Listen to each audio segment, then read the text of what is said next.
Kuuvuttaako? Kaipaatko helpotusta arjen raadantaan? Tervetuloa Kyrsyään. Meillä luonto ja lähimmäinen onpi lähellä. Oot sä vittu tosissas?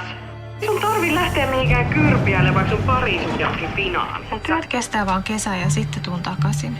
Mitkä työt? No siis siellä on tekstiiliteollisuudessa työvoimapulaa.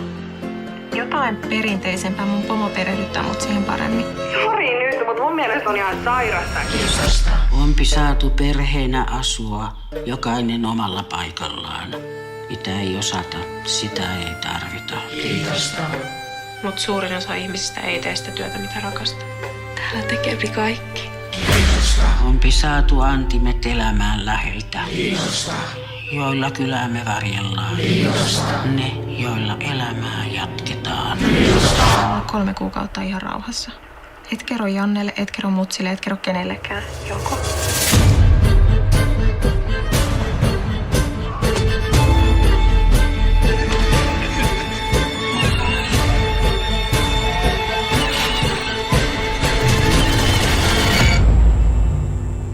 Joo, lupaan.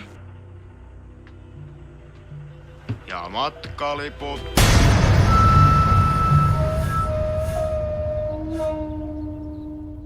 Kyrsyä sulkeepi suojiinsa hyvät.